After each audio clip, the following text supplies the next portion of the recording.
Welcome to Mission Evolution Radio Show with Gwilda Wiyaka, bringing together today's leading experts to uncover ever-deepening spiritual truths and the latest scientific developments in support of the evolution of humankind. For more information on Mission Evolution Radio with Gwilda Wiyaka, visit www.missionevolution.org. And now, here's the host of Mission Evolution, Miss Gwilda Wiyaka. What if the loss of one thing signaled the onset and progression of most chronic diseases? Would you want to know about it? Well, stay tuned as we explore the latest on a colorless gas that may be the key to chronic disease. Mission Evolution Radio TV is coming to you on the X-Zone Broadcast Network and the X-Zone TV channel, divisions of Relmar McConnell Media Company, with studios and corporate offices in St. Catharines, Ontario, Canada. With us to explore the latest on nitric oxide, biochemistry, and its impact on our health is Dr. Nathan S. Bryan. Dr. Bryan earned his undergraduate Bachelor of Science degree in biochemistry from the University of Texas and his doctoral degree from Louisiana State University School of Medicine, where he was the recipient of the Dean's Award for Excellence in Research. He's been involved in nitric oxide research for the past 20 years. Dr. Bryan, the author of Functional Nitric Oxide Nutrition, is an international leader in molecular medicine and nitric oxide biochemistry. His website, n101.com. Dr. Bryan, thanks so much for joining us on Mission Evolution. Oh, Gwilda, thanks so much for having me. And I just corrected let me just one correction. It's N101, not 0. N101. Okay. N101. Okay. Yeah, one nitrogen, one oxygen. Okay, I was wondering if that was the chemical signature for the nitric oxide. Okay, great.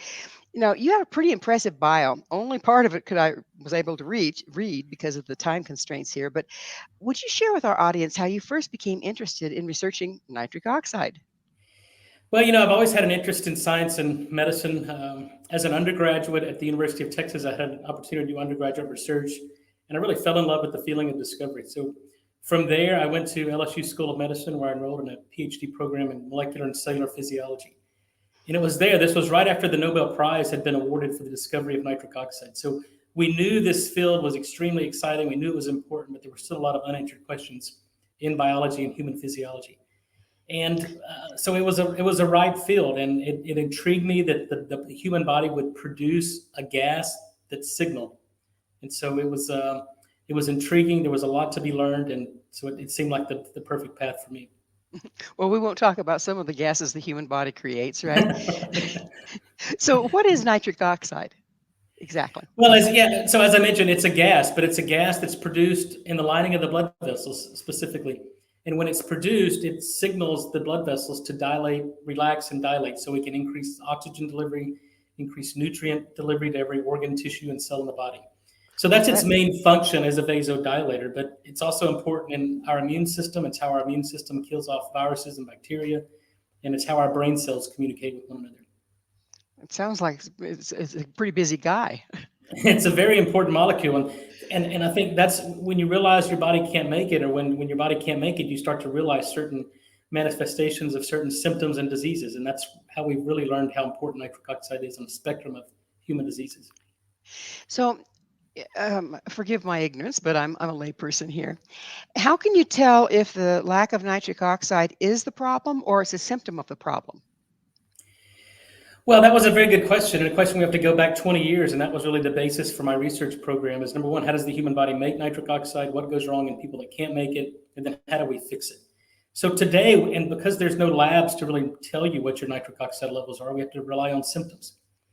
So if you have an unsafe elevation in blood pressure, that's a sign of nitric oxide deficiency. If you develop sexual dysfunction in both men and women, that's a sign of nitric oxide deficiency. Exercise intolerance, insulin resistance, basically every age-related chronic disease can be traced back to a loss of production of this single molecule. So do we produce less as we grow older? Well, on average, so if you look at kind of population-based studies, it will reveal that the older we get, the less we make. Now, that doesn't have to be the case. We certainly understand the enzymology and biochemistry to where we can prevent this age-related decline. But if you look at the typical American, as we age, we lose about 10 to 12% per decade. And this starts in the late teens, early 20s. So then by the time we're 40 or 50 years old, on average, we have only about 50% of the nitric oxide production capacity we had when we were younger. And I think this is the age that people feel the effects of aging. So it's not coincidental, it's causal. But you say that we have no way of measuring it in the body. How can you tell when a person is deficient outside of symptoms?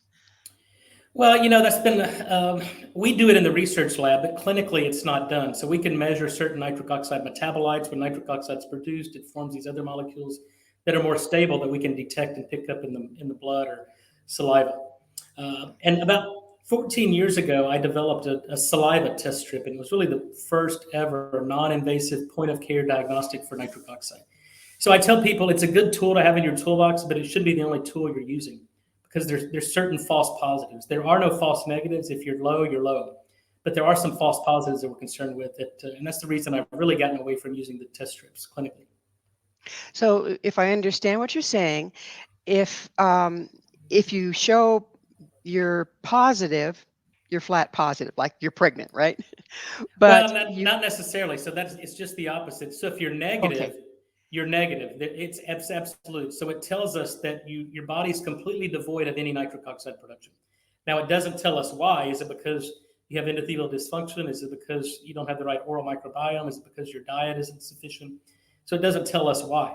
But the problem is the positive. So if you're positive, then that's where you have to start interrogating a little bit further. And the issue is the false positives due to an active immune infection. And we saw this clinically all the time. You would have a 50, 60-year-old overweight man with high blood pressure, erectile dysfunction, and he couldn't exercise. And then he would use the test strip and he would light it up bright pink, and the interpretation was he's optimal. Well, obviously that patient isn't replete in nitric oxide. He's completely devoid. But what we found later was he had an active oral infection. Because we're sampling the saliva, then that positive test in that particular patient is an acute immune response to an oral infection. It has nothing to do with his systemic health. Okay. So did the infection create more nitric oxide or just messed with the test?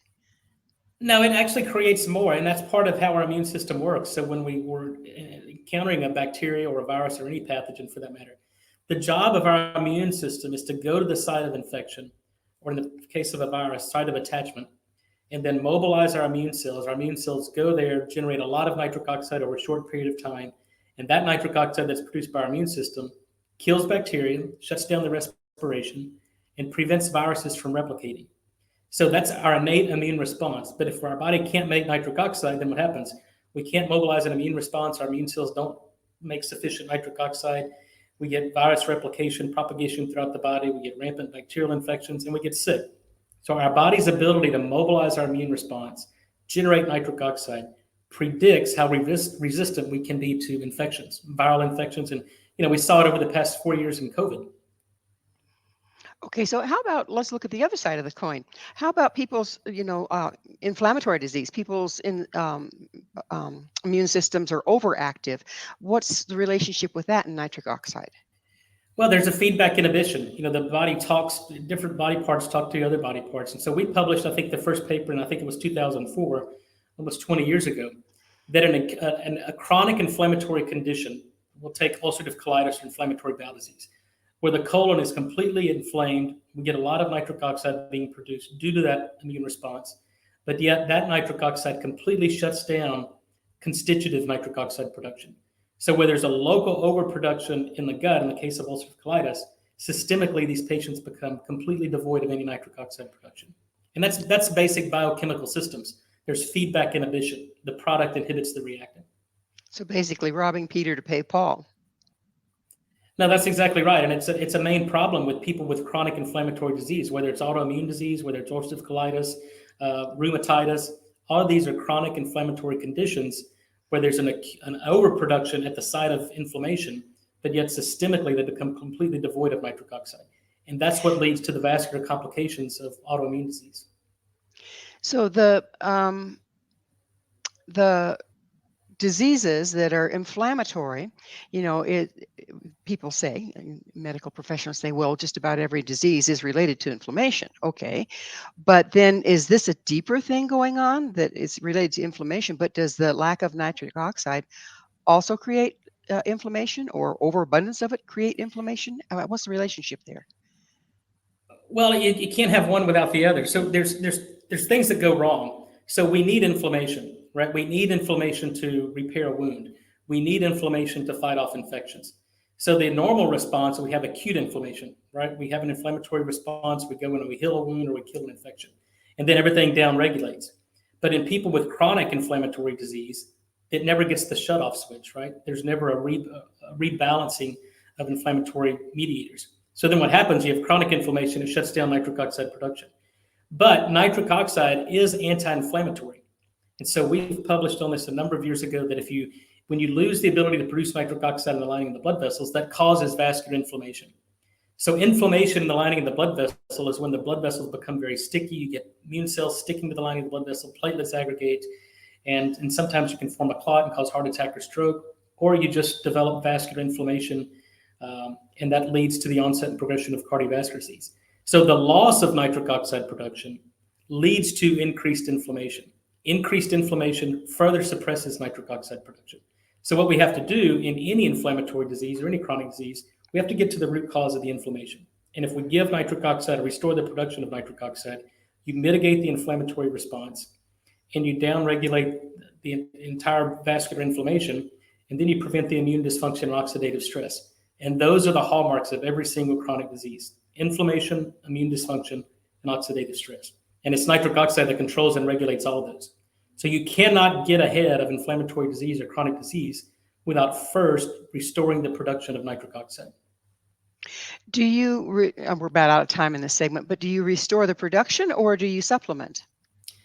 Well, my job as a biochemist and physiologist is to understand what goes wrong in people that can't make nitric oxide and fix the endogenous systems. So we do both. We have product technology that if your body can't make nitric oxide, then we do it for you. But included in that technology is we fix the reason your body can't make it. So your body continues to improve its ability to make nitric oxide on its own.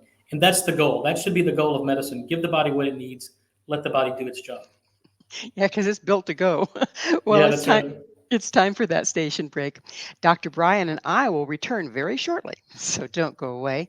This is Mission Evolution, www.missionevolution.org. Which came first, the chicken or the egg? With us this hour discussing the hidden role of nitric oxide in health and disease is Dr. Nathan S. Bryan. Dr. Bryan is an international leader in molecular medicine. Dr. Bryan, we were just talking about how this deeply woven relationship between nitric oxide and the immune system works.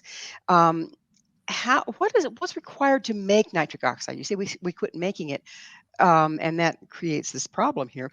But how do we make it? What's involved there? Well, today we understand there's two primary mechanisms of nitric oxide production. There's one by an enzyme in the lining of the blood vessels we briefly discussed, and the enzyme that's found in our immune cells and our neurons. But there's also another pathway that's dependent upon diet, and it's dependent upon the oral microbiome and stomach acid production. And in fact, this is the mechanism of action of a plant-based diet, a Mediterranean diet, the Japanese diet. All these dietary patterns that are shown to be cardioprotective, have anti-cancer effects, can be explained by its ability to produce nitric oxide. So how does this work? So when we eat, for instance, some spinach or kale or arugula, green leafy vegetables, 90 minutes after we consume these vegetables, the nitrate, a molecule called inorganic nitrate, is taken up in our gut, concentrated in our salivary glands. Now for the next 6, 8, 10 hours, each time we salivate, we're secreting nitrate in our saliva. And then the bacteria that live on the crypts of the tongue metabolize this molecule. And humans don't have the ability to do this, so we're 100% dependent upon the oral microbiome. And now the bacteria reduce nitrate to nitrite, which, by the way, is what we're measuring in the test strip. And now when we swallow our own saliva, as long as there's sufficient stomach acid production, we get nitric oxide being produced in the lumen of the stomach. Well, let me back up for just a second. Yeah, are you lots to unpack? Are you saying that the little buggies in our mouth actually are the ones that create it, not our body? Well, they compensate for one another. So it's made in the lining of our blood vessels, and the bacteria also produce it. So one can compensate for the other. So if you develop vascular dysfunction, you can overcome it through the bacteria. When you're young and healthy, and you don't eat a lot of young kids don't eat a lot of green leafy vegetables, but yet they make sufficient in the lining of the blood vessels, so they're completely fine. But if you develop what we call endothelial dysfunction and the enzyme becomes uncoupled and dysfunctional, and you don't have the proper diet, or you use mouthwash, or you use antacids, now you completely become devoid of nitric oxide production, and that's when the onset of symptoms come in. So we take this one step at a time. So number one, you have to get enough nitrate from your diet, and the standard American diet, you don't get enough. Number two, you have to have the right oral bacteria, and 2 out of 3 Americans wake up every morning and use mouthwash, and it eradicates the oral microbiome, disrupts nitric oxide production, and causes an increase in blood pressure. And then thirdly, You have good breath, right? well, yeah, but to the demise of your own cardiovascular system. Exactly. And then the other major problem are antacids. There's 200 million prescriptions written for antacids every year. And that's not even counting the people that purchase these over the counter. And these drugs, specifically the proton pump inhibitors, completely shut down nitric oxide production. Now there's evidence showing that people have been on PPIs, things like omeprazole, Prilosec, Prevacid, pantoprazole, for 3 to 5 years have a 35% higher incidence of heart attack and stroke, and a 40% higher incidence of Alzheimer's. So antacids shut down nitric oxide production, cause heart attacks, strokes, and Alzheimer's. You have to get off antacids. Goodness. So the antacids, does it have to do something with the base acid balance that creates the problem? Well, there are a number of problems that go wrong when you suppress stomach acid production. Number one, you can't break down proteins into amino acids, so you develop foodborne allergies and autoimmune disease. Number two, you can't absorb basic nutrients like magnesium, which is needed to make nitric oxide, like iron, which is needed to make nitric oxide, selenium, chromium, things that help with metabolism and glucose uptake. So if you're taking an antacid, you become nutrient deficient, you develop autoimmune disease, and from my perspective, you completely shut down nitric oxide production, putting you at a greater risk of heart attack, stroke, and Alzheimer's. In fact, all age-related disease. Good heavens. So let's talk about junk food. That's our major American diet, right? What impact does that have on the production of nitric oxide? Well, sugar's the enemy. Sugar's a poison. Sugar's one of the most addictive molecules out there, and the standard American diet is replete in sugar. We eat too much sugar. So what does sugar do? Well, just like sugar binds to hemoglobin, and we call that hemoglobin A1C, sugar sticks to other molecules and enzymes. It sticks to the enzyme that makes nitric oxide and shuts down nitric oxide production. It completely disrupts the oral microbiome. So you lead to an increase in bad bacteria in the oral microbiome, a downregulation of the good guys. You develop an acid saliva, acid environment, which causes caries, gingivitis, periodontal disease. So everything that sugar does, everything that we know about sugar, the bad things about sugar, can be traced back to its ability to completely suppress nitric oxide production.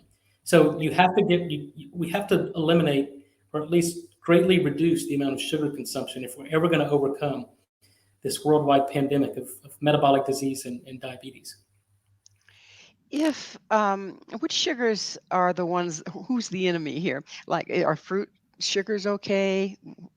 Who's the enemy? Well, look, everybody's different, right? So every person's ability to deal with a sugar load or a carb load is completely different. Those with type 2 diabetes have lost the ability to regulate sugar. So they can't have any sugars, whether it's fruit sugars or highly processed sugars. Healthy people, our body deals with it because when we take in a sugar load, we secrete insulin. Insulin then tells the cell to clear the glucose from the circulation. But this whole process is dependent upon the cell's ability to produce nitric oxide. So if you've got a patient that can't produce nitric oxide, insulin is secreted, but glucose doesn't clear from the circulation because there's a breakdown in communication because of a lack of nitric oxide production. And that's the basis for insulin resistance type 2 diabetes. And we published, I believe in 2011, that if we could restore nitric oxide or give nitric oxide, we could potentiate insulin signaling, overcome insulin resistance, and help clear sugar from the circulation. It's a nitric oxide is a gas, I understand. That's right. How do you supplement a gas? Well, that's been a great challenge for 20 or 30 years. Big pharma's tried to develop safe and effective nitric oxide drugs. They failed. And so, I was the first to crack that code. I'm the first and only person on this planet who's ever made a solid dose form of nitric oxide gas. And this took, many years of research and discovery and a lot of innovation. But we make a solid dose form of an orally disintegrating tablet that when you place this lozenge in your mouth, I designed it to have a specific resident time of about 5 to 6 minutes. And during that time, we're generating about 20 to 30 parts per million nitric oxide gas in the oral cavity. So it's not dependent upon the bacteria. It's not dependent upon stomach acid production. We generate nitric oxide the same amount in the same patient, no matter what. And that's really the key to doing this, because we know how much nitric oxide a healthy human makes over 24 hours, and we completely recapitulate that through our lozenge technology. So we never want to give the body something that it hasn't seen before, and we don't want to give something synthetic. So what we do is we understand what's missing in the human body in terms of nitric oxide production. We give that back, and more importantly, we understand the enzymology that we can now prevent the dysfunction of the enzyme, so we can make functional or recouple the nitric oxide synthase enzyme. And because we're delivering this on the tongue, we're restoring the good bacteria on the dorsal part of the tongue. Most pathogenic, bad halitosis or odor-causing bacteria are sensitive to nitric oxide. So when we give nitric oxide in the mouth, we kill the bad guys, we increase the diversity of the good guys, and completely restore the oral microbiome. So what does that mean? If your body can't make nitric oxide, we do it for you, but we fix the reason your body can't make it. So now your body's improving its ability to make nitric oxide on its own. That's better than being dependent on something that you have to take all the time, right? No, that's right. That's a great financial model, but physiologically, it's not a good model. My objective 25 years ago when I started this business is understand the mechanism of disease, that we could develop rational therapies. And the only way to do that is understand completely how the body makes nitric oxide, what goes wrong in people that can't make it, and now how do we fix it? And we've solved that riddle. How does a person, do you have to, let me back up. Do you have to know, have tests and this and that to know what they're lacking, how much they're lacking to decide dose on the lozenges, or are they one size fits all? Well, there's no such thing as one size fits all, because each one of us is different. Each one of us has an oral different microbiome. Every one of us has a different dietary patterns, lifestyle. So kind of broadly speaking, we tell people, if you're healthy and otherwise good shape, then one lozenge a day is completely fine. It's kind of your daily nitric oxide support. But if you're a little bit metabolically challenged and have an increased elevation in blood pressure, or you have metabolic disease or something like that, then we leave it to the practitioner to advise their patient using their best medical judgment on what dosing is best for them. And so we custom tailor it to each patient. So the supplements are distributed through a practitioner? Well, we do both. We've started out selling this through practitioners because we thought that the patient-physician relationship is one of the most trusted, right? And so very few people knew about nitric oxide, 12, 15 years ago. So we had to educate the docs, who then educated the patients. But now, times have changed. And now we need to go and educate the consumer, educate the patient themselves, so that they can take control of their own health. Because what we've realized is that Western medicine is not making anybody better. In fact, in many cases, it's making patients more sick. So we want to get the information out to the individual patients, direct to the consumers, inform and educate them on the importance of nitric oxide, so now they can take steps to control their own well-being and hopefully prevent getting sick. Sugar addiction seems to be a huge problem in the United States, probably in Canada and elsewhere. Does supplementing nitric oxide help break up the sugar addiction in an individual? No, I don't think there's any evidence for that. But here's what we do know, that nitric oxide is what helps potentiate the clearance of sugar from the body. I mean, if you look, taking nitric oxide is extremely important. In fact, it's foundational. But it's not going to overcome poor choices of continuing to eat a really unhealthy diet, continuing to be sedentary, continuing to take a lot of pharmaceutical drugs that, again, inhibit nitric oxide production. So we have to make lifestyle changes. But here's what we've found out, and it takes time to do this because you're changing people's habits. And changing people's habits is one of the most difficult things to do. So while they're developing the discipline to change their diet, change their lifestyle, when we take the nitric oxide, it actually helps their metabolism, helps them clear glucose, and really helps them prevent the onset and progression of really the metabolic disease and the vascular disease that occurs from a poor diet and poor lifestyle. Pretty amazing. Would that possibly reduce sugar cravings? Can it break that cycle? Well, I think it's all about metabolism and crosstalk, right? So when we eat sugar, we have a sugar load, we increase insulin, and then it starts this whole kind of perpetual cycle. So at some point, you got to break the cycle. And the only way to do that I've realized in 20 years of research in basic science medicine is you have to do intermittent fasting. You have to completely deprive the body of sugar for an extended period of time. And it completely changes the metabolism, the upregulation of certain genes, antioxidant genes, survival genes. We're going to have to pick up on this on the other side of a break. This is time for a station break. We'll be back. You stay right there.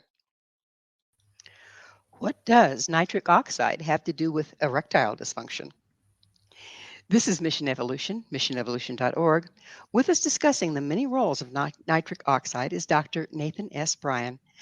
Dr. Bryan, I'm sure some of our audience is now curious about the relationship between nitric oxide and erectile dysfunction. Would you be so kind as to enlighten us? Well, what I've learned over the past 20 years is that's the headline grabber, right? People aren't concerned with their high blood pressure or risk of heart attack and stroke, but when you bring up sexual dysfunction, it seems to get their attention.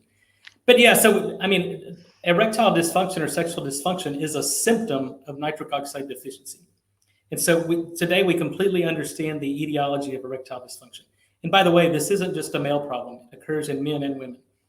And if we look at the underlying physiology, so to have an erection, we have to increase blood supply, and we get what we call engorgement. Well, you can't increase blood supply to the sex organs without nitric oxide being produced, because nitric oxide is a vasodilator, meaning that it opens up the blood vessels, so now you can get more blood flow in. And in the man, you get more blood flow in, you prevent the outflow, and that's the erection. That's the fundamental physiological basis for erections. And then when we talk about women, and whether it's orgasms or erections in women, the same thing has to happen. Number one, you got to get dilation of the blood vessels. You got to get engorgement that builds up pressure. And it's that pressure that on orgasms are dependent upon that pressure. The pressure comes from an increase in volume. The volume comes from an increase in blood flow due to the production of nitric oxide. So if you can't make nitric oxide, nothing else happens. You don't get an increase in blood flow. You don't get an erection, and you become anorgasmic. And in fact, we've learned a lot about this from ED drugs like Viagra and Cialis and Levitra. So these drugs are dependent upon the body's ability to make nitric oxide. And that's why, by the way, maybe your audience didn't know this, but 50% of the men that are prescribed Viagra do not respond with better erections. Yet these drugs have been on the market for 25 years, and 50% of the people do not respond to that therapy. And the reason for that is the mechanism of these drugs are such that nitric oxide turns a switch on, and that switch is called cyclic GMP, and then the PD5 inhibitors prevent the breakdown of that second messenger. But without nitric oxide, there is no cyclic GMP, there is no effect of PD5 inhibitors or Viagra. So that tells us that the main reason for erectile dysfunction is insufficient nitric oxide production. Now, we know now that if we give nitric oxide, restore the production of nitric oxide, the patients that were previously non-responded to drugs like Viagra now become responsive. And by the way, you can lower the dose of those to make them safer and more effective. So we know exactly how to so-called prime the pump and potentiate this entire pathway using nitric oxide. How many, obviously you're into studies, that's what you do. How many studies have you followed with different diseases with or without the nitric oxide? Well, here's what we've learned over the past 20 years is originally we thought perhaps there's only one disease where nitric oxide would not be therapeutic and beneficial, and that would be in septicemia. So these are patients that have chronic systemic infections, and it was thought that the immune cells are making too much nitric oxide. It's leading to systemic vasodilation, hypoperfusion, end organ failure, and death.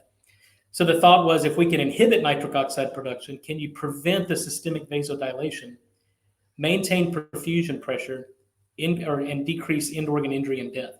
So they did this study in the late 90s and gave a nitric oxide inhibitor. And to our surprise, the patients who got the nitric oxide inhibitor had a higher mortality. So that told us that, well, nitric oxide in sepsis is not a bad thing. In fact, inhibiting it makes patient worse. It increases death and mortality. So here's what we know today. There's really not, and it's all dose dependent, right? We know too little nitric oxide is bad. We know too much nitric oxide can be bad. So what we do in terms of our drug discovery program and our product development, is we basically give nitric oxide at doses and amounts that the human body normally produces. And so when we do that, when you consider that, I don't think, and the science corroborates this, that there's not a single disease indication where nitric oxide at the right dose, at the right time, in the right patient would not be beneficial. Now, it's our job, and what we're doing in our drug company, Bryan Therapeutics, is to go out and find those indications, find the right amount of nitric oxide in the right patient, and get a safe and effective drug approved and on the market through the FDA. That would be lovely. What it causes an overproduction of nitric oxide, and it's damaging? You say, what kind of damage does it do? Well, there's only two signs of toxicity for too much nitric oxide. Number one, if you generate too much, it'll lead to vasodilation and you'll get an unsafe drop in blood pressure. So you'll get syncope, meaning that you don't have enough perfusion pressure in the brain if you were to stand up, and you may get lightheaded or pass out. The other is what's called methemoglobinemia. And so it will oxidize the iron in hemoglobin in red blood cells and reduce the oxygen carrying capacity of the red blood cell. And in this case, you start to get cyanosis, you'll get blue around the lips, and you basically become cyanotic and hypoxic. But the doses that you need to see any methemoglobin formation are way higher than what you would need to see an unsafe drop in blood pressure. But really, those are the only two true signs of toxicity: low blood pressure and methemoglobinemia. And that the anemia doesn't have enough red blood cells to carry the oxygen, so that's why you become hypoxic or low in oxygen. Well, it's not low red blood cells. You've oxidized what red blood cells are there, and so you lose the oxygen carrying capacity of the red blood cells. So it's not anemia in the sense that it's methemoglobinemia, which means that you're oxidizing the iron in hemoglobin to what we call methemoglobin instead of oxyhemoglobin. And it doesn't work the same. It doesn't work the same. It's completely different chemistry. It's so complex. I don't know how you walk your way through all of this. So can you get too much nitric oxide through supplementation? You can. If somebody were deliberately wanting to hurt themselves, you could take too much nitric oxide and probably lead to an unsafe drop in blood pressure and perhaps even methemoglobinemia. Just like, you can overdo, you can take too much aspirin and cause bleeding issues.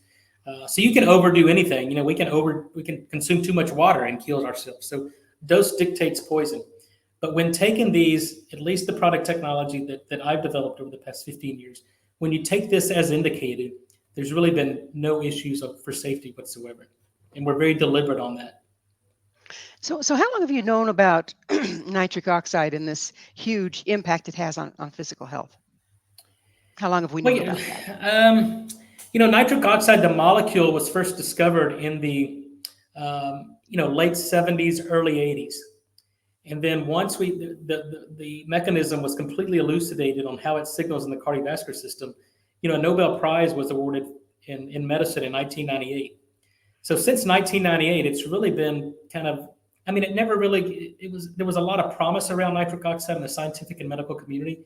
And then it kind of fizzled out because nobody had figured out how to make a solid dose form of nitric oxide or how to safely and effectively deliver a gas to a human, except in a hospital setting where you could actually give it through a nasal cannula. And so that's what we've been trying to do for the past 20 years. In fact, it's the basis for my entire research program in academia, was how do we create product technology that recapitulates nitric oxide production in the human body and then fixes the reason people can't make it. And that's the basis for what I've been doing for the past 10 to 15 years. And the importance of that is really, we understand nitric oxide biochemistry and physiology to the extent that now we have safe and effective product technology. The challenge for us is educating the masses, right? So it's not a lack of information. It's the translation and the application of the information to clinical practice, to patient care, and really to the masses worldwide. I've heard that, and I've witnessed that the poor doctors are under such stress with the insurance company dictating how much volume they do and everything else, that they really don't have time to do anything except have a drug rep come in and tell them what does what and give them samples. But to really get down deep and dirty and research to the point that you have so that they truly understand nitric oxide and how to treat it would be a little unreasonable to expect. Is this the case? And if so, how can we have that? Yeah, no, look, you're spot on. The system is broken. The doctors are decent human beings who had good intentions. The system in which they operate is broken, and they're really handcuffed. Because the way medicine's practiced today, once you make a diagnosis, you have a finite number of responses you can give that patient. And if you venture outside of those finite responses, which is called the standard of care, then the physician, risk losing his license by the boarding agencies. So, and two, the cost of medicine is so expensive now that in order for physicians to make a living, they've got to see, 40, 50, 60 patients a day. And there's no way you can get a complete medical history on what's wrong with an individual patient in 10 minutes or less. It's just physically impossible. And that's the reason that doctors aren't making patients better today, especially in the US.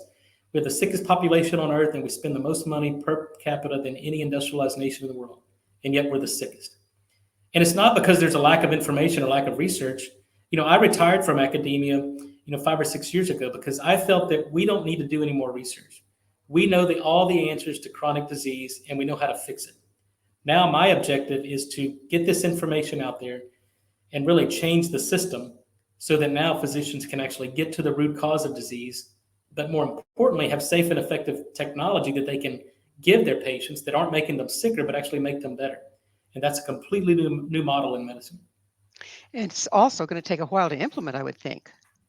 Now, look, we're going against some very powerful forces. Big pharma doesn't like what we're doing, because when you start to have this conversation of how do we get patients off of prescription medications, you're taking away a customer. And no big business likes to lose a customer. So it's very disruptive what we're doing, but the health of our future, the future health of our nation and our kids depend upon this. And the current healthcare system is not sustainable. It will crash upon itself. And when it does, there'll be a new system ready to jump in place. Is there a movement in that direction, having a new system in the sidelines? I see it. I taught in medical schools for more than a decade and teaching future physicians. And, a lot of good doctors that were in insurance and work for hospital systems and academia have left. Now they've gone to cash practices. And so I think there's an insurgency of well-intended doctors who got sick and tired of their patients being sick and tired, and them not making their patients better by the way they were practicing medicine. And so now that there's a groundswell. I see it. I give 40 or 50 lectures around the world every year to a number of physicians and healthcare practitioners, and there's a growing awareness and a growing need for this, and there's a growing participation. Is there some localized information base where people can find out about this? There are many different really good organizations, probably too many to mention, and I'm drawing a blank now, but, if you look for this, functional medicine, integrative practitioners, there's a large group called the American Academy of Anti-Aging Medicine, who are mainly cash practice, tens of thousands of physicians strong. And we meet twice a year.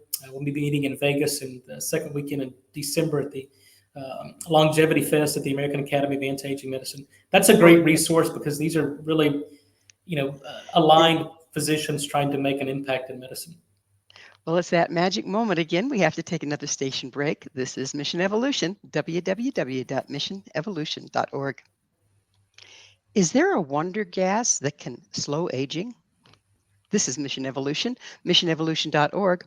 We're continuing our discussion with Dr. Nathan S Bryan. His website, let's see if I get this right, n101.com. You got it. Perfect. All right, I did it. One nitrogen, one oxygen. Okay, so that'll be easy to remember. And when we're working with nitric oxide, how fast can we expect with supplementation? How fast can we expect to see improvement, and in what arenas? Well, we've done extensive testing on this product technology, both during development and since clinically. So when we put the lozenge in our mouth, and we can do an ultrasound of the carotid artery, so that's the main artery that's going up the neck. So we've been able to notice a dilation of the carotid artery within 12 to 15 seconds of this lozenge being put in your mouth. So the nitric oxide that we're releasing in the lozenge is absorbed. It binds to other biomolecules. It basically dilates the carotid artery in a matter of seconds. We've done other clinical studies where we can take people with an elevation in blood pressure, and with usually 15 or 20 minutes, we can start to normalize and support healthy blood pressure. We've got studies people taking this for 30 days at a time. We can improve time trials for exercise capacity.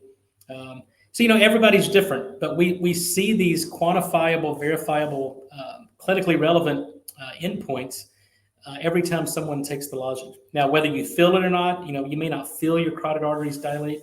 If they're certainly obstructed or there's some level of stenosis in there, you'll certainly feel it. But when I take the lozenge, I don't necessarily feel the effects, but we've had really sick people, poor health, take it and they can feel it immediately as soon as they put it in their mouth. So if someone's, going into heart distress, can taking a lozenge help that, like nitroglycerin? Nitroglycerin.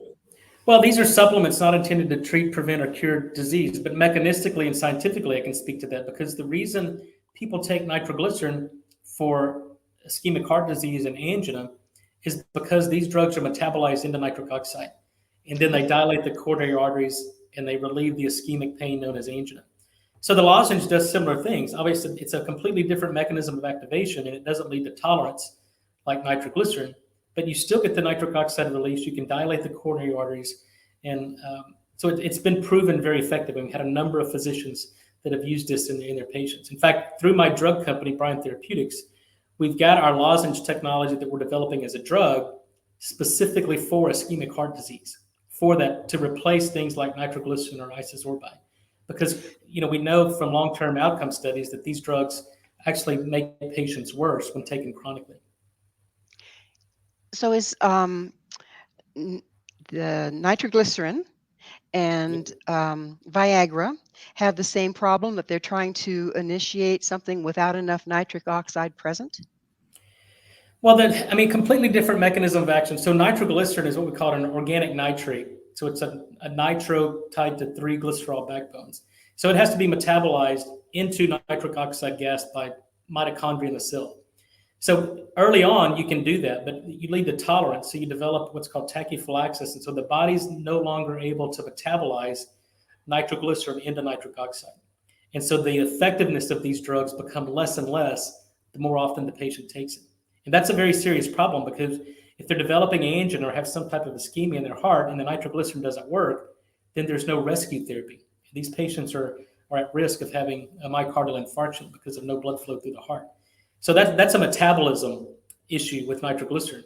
In terms of drugs like Viagra, it's a nitric oxide problem. Okay. So it's a completely different mechanism. Completely different mechanism. Okay, so when we're starting to try to address this with our diet, Yep. what advice do you have for people?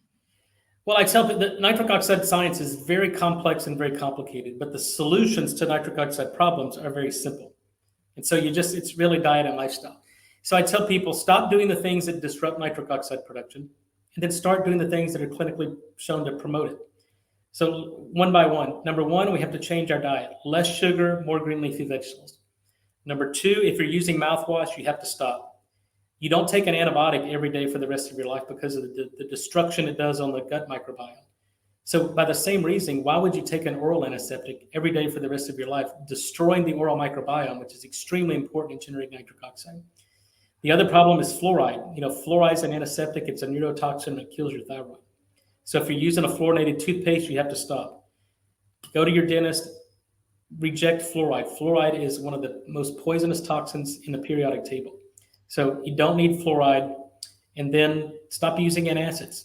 So now if we change our diet to include more green leafy vegetables, we allow the oral microbiome to completely repopulate, and we allow our stomach acid to actually secrete and make stomach acid, now we're able to produce nitric oxide through our own dietary patterns. And if we start to exercise, that stimulates the enzyme that makes nitric oxide in the lining of the blood vessels. And if we start getting 20 to 30 minutes of sunlight a day, which stimulates nitric oxide release in the skin, then it's really that simple. And then when all else fails, we have product technology that does it for you. But we encourage people, always use diet and lifestyle as the first line therapy. Change your diet, change your lifestyle, stop using mouthwash, get rid of fluoride, get rid of antacids, and the body heals itself. It's remarkable. And it's pretty much of a free fix, isn't it? Right. It's cost savings, actually, right? You no longer have to buy the scope, the Listerine, or the expensive fluorinated toothpaste, or the antacids. It's cost saving. Exactly. It's about that time in the show, Doctor, when I get to ask, what's your mission? My mission, it was an epiphany to me years ago when I realized, I knew nitric oxide was important from a scientific and research perspective. But when I started going out and giving lectures and realized how few people knew about how important nitric oxide was, and then as we advanced the research and really understood that nitric oxide is foundational for optimal health and disease prevention. So we have to get this message out there. And so my mission is educating the world's population on the importance of nitric oxide and what they can do to replete and restore their own production of nitric oxide. Because we're never going to solve chronic disease. We're never going to extend longevity if we don't first focus on nitric oxide. But I will say it's not a silver bullet. It's not an end-all, be-all, cure-all, because there are other things wrong with many, many patients. But fundamentally and foundationally, your body cannot and will not heal without nitric oxide. So we start there, allow the medical profession to dig a little bit deeper, interrogate the patient on a personal level, and then fix other things. But you can fix other things, but if you don't fix nitric oxide, the patient's never going to get better. Start with nitric oxide. Everything else you do will work better. I understand that you have another book coming out shortly. What's the name of it? I do. So this book is called The Secret of Nitric Oxide, Bringing Nitric Oxide to Life. And it's two-part. It's part autobiographical because, over the past 20 years, we've made some really fundamental seminal discoveries that changed the way we thought, the entire medical community thought about nitric oxide. And so it's meant to be, an encouragement against all odds. How do you keep going? How do you persist and follow your dreams and do what we're called to do?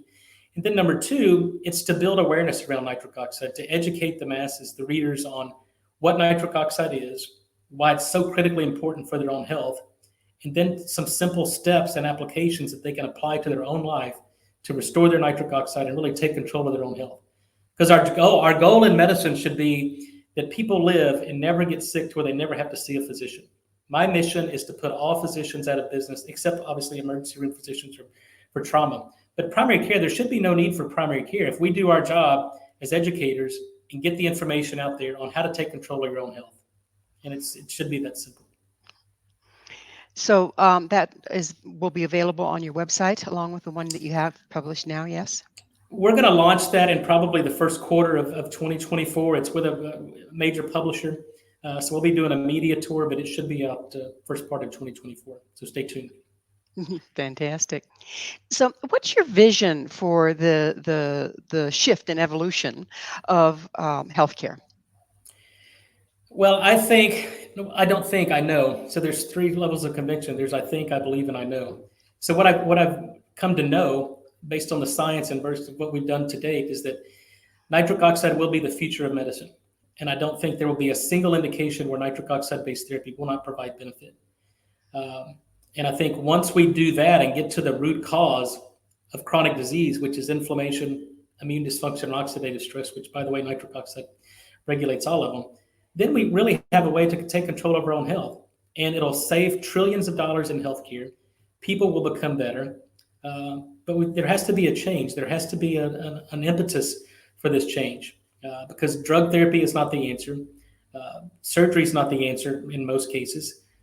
So we've got to recapitulate physiology, understand this principle of what we do in drug discovery. It's not pharmacology. We're not developing synthetic compounds. What we do is restorative physiology. And that was the original basis of medicine, restorative physiology or applied physiology. That's the concept. That's the only way it works. Give the body what it needs and the body heals itself. Drugs and physicians don't heal patients. Patients heal themselves. So we've gotten ourselves into this pickle where we're deficient on so many things, nitric oxide being on top of the list. Our longevity right now, what's our life expectancy right now, and what do you see it expanding to if these steps are taken? Well, I don't think humans are immortal, but I do think we can live a much longer lifespan. In fact, I think if you look over the past several decades, it's the first time in the history of mankind where there's a decrease in life expectancy. So we may be living not as long, but we're certainly not living better. So I don't think it's beyond, reality to live to be 120, 150 years old. And I think what we're doing in terms of, there's objective measures of this. There's telomere length, there's mitochondrial function, there's stem cells. So the older we get, we continue wearing ourselves out. We just got to repair and replace with our own stem cells. And nitric oxide is the signal that tells our stem cells to go and repair and replace dysfunctional tissues. And it's the molecule that tells our telomeres not to shorten, shorter telomeres, shorter lifespan. So if we can prevent telomere shorten, maintain mitochondrial function, maintain an ample source of stem cells that get the signal to go and repair and replace tissues, then we can live a much longer. But more importantly, to me, it's not about how long we live, it's how well we live as long as we live. Absolutely. Absolutely. So it is about time for us to close the show. But I really want to thank you for coming on and sharing your wisdom, but also for doing all the work to unearth this information. Well, thank you. Look, it's been a great honor and pleasure. It's been certainly not without its challenges. But when you change one person's life, it said you've changed the world. And the most gratifying thing that I've done over the past 15, 20 years is just get the dozens and hundreds of phone calls and emails and texts of people that we've changed their lives based on a very simple molecule. So there's nothing more gratifying than that. Unfortunately, it's that point we are out of time. Our guest this hour has been Dr. Nathan S. Bryan. Dr. Bryan is an international leader in molecular medicine and nitric oxide biochemistry and the author of Functional Nitric Oxide Nutrition. To find out more about him, visit his website, n101.com.